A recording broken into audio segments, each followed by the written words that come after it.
Hello students, मैं रचना शर्मा आपका अपने YouTube channel Sharma study house में स्वागत करती हूँ। आज हम 6 क्लास की इंग्लिश की वर्कशीट नंबर 19 सॉल्व करने वाले हैं, जो कि आपकी पोम जो काइट है उससे ली गई है और जो कि 2 दिसंबर की वर्कशीट है। तो पढ़ना शुरू करते हैं। Read the poem below and fill the blanks on the adjacent side of the corresponding stanza. You can take hints from the explanation of the stanza provided. हमें जो स्टेंजा दिए गए हैं उसकी हेल्प से जो फिलअप्स हैं उनको फिल करना है। देखिए, सबसे पहले स्टेंजा पढ़ना शुरू कर देते हैं। How bright on the blue is kite when it's new with dive and a dip. How bright on the blue it's kite when it's new with a dive and a dip. कितनी अच्छी लगती है एक पतंग जब वो blue मतलब आसमान में होती है, जब वो नई होती है तो कितनी अच्छी लगती है। वो ऐसे उड़ती है जैसे कोई समुद्र में डाइव या पानी में डाइव कर रहा है, ऐसे गोते खाती है वो। It snapped tail when soars like a ship with only its sail it's over tides and winds is right climbs the crest। देखिए, जब ये अपनी पूँछ, इसकी पूँछ कैसे लहराती है हवा में, ऐसे लगता है जैसे कि जो शिप है, पानी का जहाज होता है, वो लहरों को ऊपर नीचे लहरों के साथ जब वो ऊपर आता है, अगर लहर नीचे जाती है तो वो नीचे जाता है। ऐसी हवा के साथ जो पतंग है वो ऐसे ही उड़ती है ऊपर नीचे होती हुई। तो उसकी कंपेयर यहाँ पर उससे पतंग की कंपेयर यहाँ पर उस शिप से की गई है। अगला हम जो ये हमारा पैराग्राफ है इसको पढ़ते हैं। Of the gust and the pulls then seem the rust and winds fall when string goes slack you wind its back and run until a new breeze blow and its wing fill. देखिए, जब ये जो पतंग है जब आसमान में होती है तो ऐसा लगता है उड़ती होती है कि जैसे इसे कोई खींच रहा हो अपनी तरफ, डोर से कोई अपनी तरफ खींच रहा हो। लेकिन जैसे ही हवा बंद होती है, ये पतंग जो है वापस आसमान से, जब हवा रुकती है तो ये पतंग अपने आप आसमान से वापस नीचे आना शुरू होती है। और हम क्या करते हैं, इसकी जो स्ट्रिंग्स हैं, इसकी जो डोर है उसको लपेट लेते हैं, वापस लपेट लेते हैं और दोबारा रन अंटिल, तब तक भागते हैं, यानी कि तब तक कोशिश करते हैं दोबारा पतंग उड़ाने की जब तक एक नई हवा ना चल जाए। यानी कि जब दूसरी हवा चलती है तो हम दोबारा पतंग उड़ाने की कोशिश करते हैं। And wings fill it work and up it goes. और दोबारा हम इंतजार करते हैं तब तक पतंग उड़ाने का जब तक इसमें और नई हवा ना बढ़ जाए और नई हवा ना आ जाए और हम दोबारा से पतंग उड़ा सकें। How bright on the blue it's kite when it's new. कितनी सुंदर लगती है हवा जब ये आसमान में, जब नई पतंग कोई आसमान में उड़ती है तो पतंग कितनी अच्छी लगती है। But raging things you never will see when it's a flap string on the top of the tree. लेकिन कभी भी अगर ये किसी पेड़ के चोटी पर फंसी है तो तुम इसे कभी नहीं देख पाओगे इसे फड़फड़ाते हुए, तो क्योंकि जो पतंग है वो खुले आसमान में ही उड़ती है।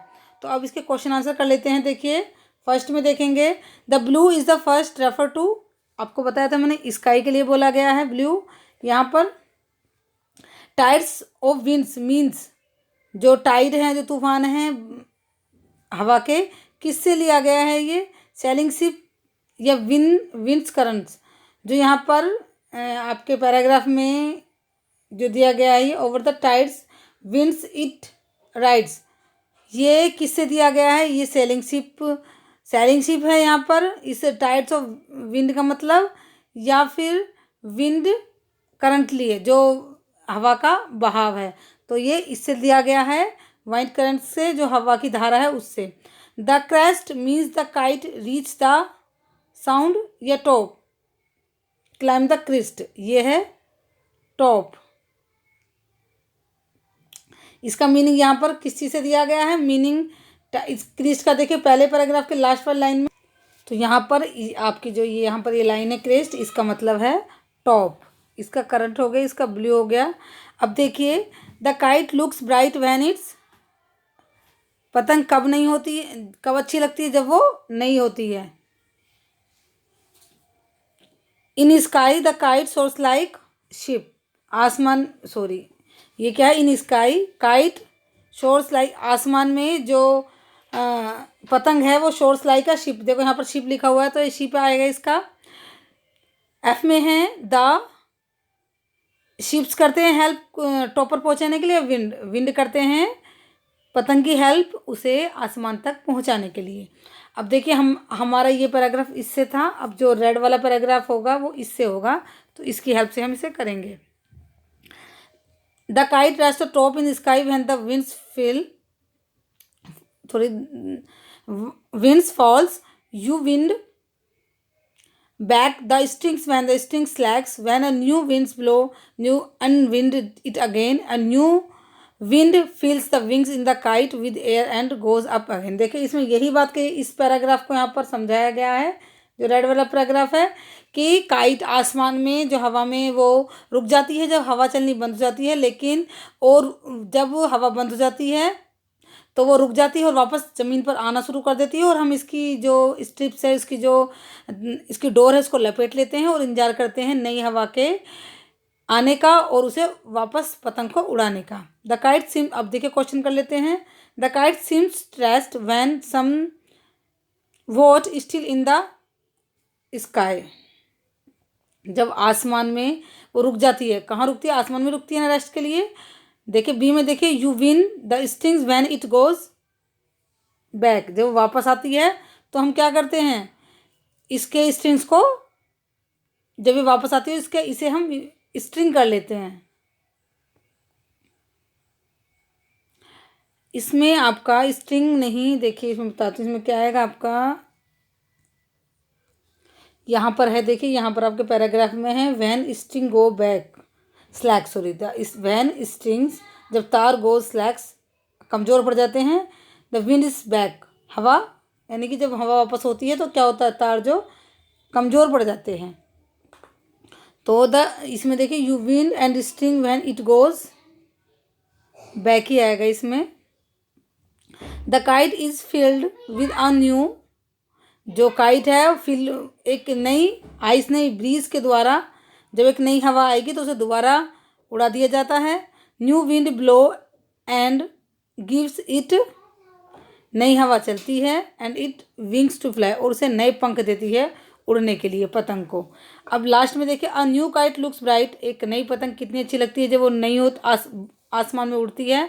बट इट अगली thing you will see when a kite gets stuck in a tree, यानी कि जब वो बहुत भद्दी हो जाती है ना तुम उसे उड़ा पाओगे जब वो किसी पेड़ में अटक जाएगी। There is flutter tight a piece of string, क्या होगा, उसके फट जाएगी, वो उसके टुकड़े हो जाएंगे, उसकी तार भी टूट जाएगी, वो टुकड़ों में हो जाएगी।